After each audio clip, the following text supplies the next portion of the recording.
Felizmente. Eu queria fazer uma pergunta, Ricardo. A gente ouve muito, né, a questão do medo, né?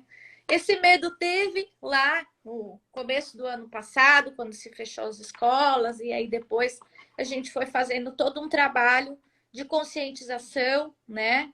Que as crianças eram menos suscetíveis, quase não suscetíveis ao vírus. E hoje a gente tem a questão das máscaras, né? Porque está muito incutido na cabeça das pessoas que a máscara é uma proteção. Então, assim, já se falou tanto da não prejudicidade do corona nas crianças, só que não se fala na prejudicidade do uso das máscaras nas crianças, tá? E eu acho que a gente precisa alertar, né? E falar para esses pais, né? Que às vezes numa tentativa de proteção está se fazendo o contrário, né?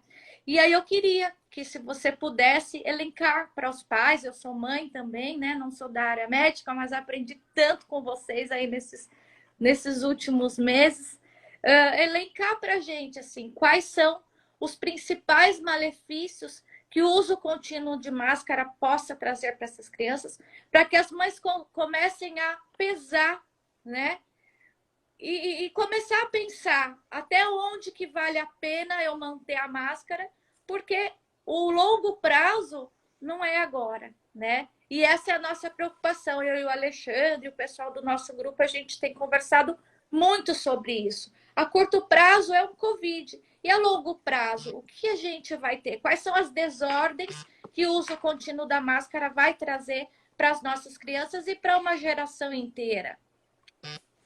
Essa é uma excelente questão e existem muitos riscos em potencial, dependendo da faixa etária da criança. A curto prazo, é lógico que as crianças menores, elas precisam olhar o adulto, precisam ver a boca do adulto para ajudar o aprendizado. E também há uma irritação muito grande com o uso de máscaras, o que tira a atenção das crianças. É desconfortável. Ok. O problema é o longo prazo. A gente não sabe quais são as consequências de um acúmulo de CO2, de gás carbônico, que pode, por exemplo, resultar em maior síntese de ácido, diminuindo o pH do corpo. A gente não sabe qual é a consequência disso de forma crônica. Uns colegas publicaram um trabalho experimental onde se mostrou um acúmulo muito alto no nível de CO2. O estudo foi retratado, ele teve que ser retirado. E quando você olha por que ele foi retirado, retratado, não é porque ele estava errado, é porque havia dúvidas em relação ao método de mensuração. Isso, quem gosta de mandar artigo para publicação sabe que poderia exigir uma menor explicação, um minor review, mas não a retratação do artigo. Então, as pessoas estão com medo e querem proteger muito as suas crianças, mas eu pergunto para os pais que estão em casa, é medo de quê? É medo que elas morram de Covid? Vê, no ano passado se fez 1 milhão a menos de mamografia entre as mulheres adultas no país. Por causa do medo de morrer de Covid? Não. As pessoas não têm medo de morrer de Covid, elas têm medo de estar do lado errado da narrativa. Então, o que elas temem é que alguém diga, olha, a tua criança está sem máscara, foi ela que transmitiu, que falta de consciência. Não, a minha criança está sem máscara porque a gente estuda, a gente sabe que não há evidência nenhuma. Dá para usar até argumento de autoridade, que eu acho uma falácia, mas a gente pode usar nesse caso porque a Organização Mundial da Saúde, como bem lembrou o Alexandre, não recomenda a máscara em menos de 12 anos, por motivos que são muito óbvios e evidentes. É até um pouco inocente achar que uma criança vai ficar adequadamente de máscara quando ela é praticamente um bebê. Aliás, quantos de nós não viram aquelas cenas horríveis de crianças em avião sendo sufocadas com um pedaço de pano, pais sendo constrangidos a sufocarem a própria criança? Que coerção é essa? Quem é Então, que vai se responsabilizar por isso? em escolas, polícia sendo chamada dentro dos aviões e dentro das escolas, né, Ricardo, para tomar providências, porque crianças não estavam. As pessoas, eu acho que as pessoas não se dão conta. A gente precisa fazer uma live, né, Karen, com uma psicóloga, com uma psiquiatra. As pessoas não se dão conta que os prejuízos que as máscaras estão trazendo para as crianças, eles às vezes não são tão evidentes. E eles, além de não ser tão claros, eles são, às vezes, a longo prazo também. Eles estão ali mais na frente. A gente está plantando essa sementinha e a gente vai colher. A máscara, ela ela desumaniza as relações. É quase como uma conversa por WhatsApp, né? Sem ver as expressões faciais.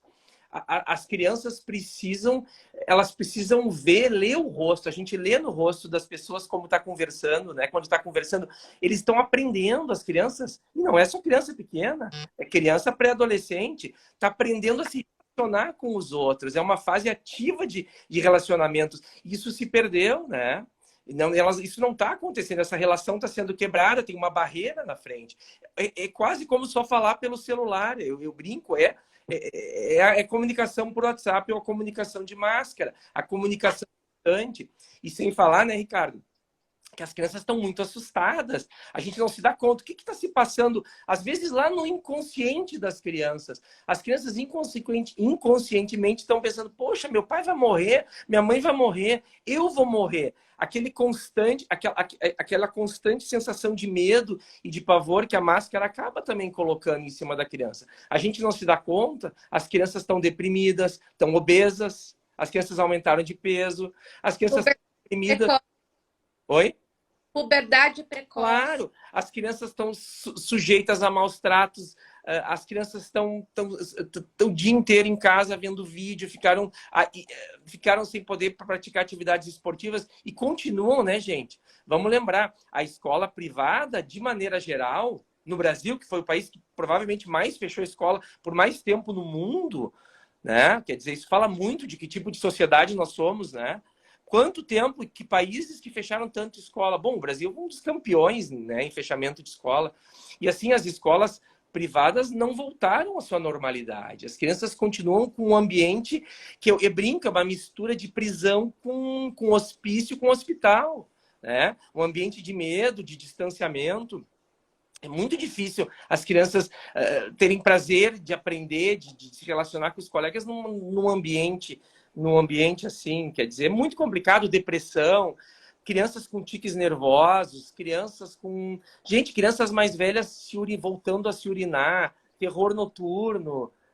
Nossa, assim, é uma infinidade de coisas, né, que está acontecendo e que vão acontecer. A gente vai colher isso sem se dar conta. Ou alguém acha que criança com depressão apresenta os mesmos sintomas de que um adulto com depressão. O adulto deprimido tem sintomas que todos conhecem. E criança?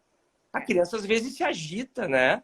A criança, quer dizer, então assim, o que nós estamos fazendo para as nossas crianças é um crime, eu repito, é um crime usar máscaras. E é bom que o Ricardo esteja aqui, que conhece esses estudos, conhece melhor, olha, como poucas pessoas, né, para nos ajudar a mostrar isso. Nós estamos criando um negócio que, olha, vai ser difícil lá na frente. Uma geração desconhecida, porque a gente não sabe o que vai acontecer a médio ou a longo prazo, né? É muito triste isso, porque o corona a gente vive hoje, a gente sabe que ele tá com a gente já sabe, já tem estudos, já estudamos. E os outros, né? O que vem depois, né? Não, vai ser a geração corona, né?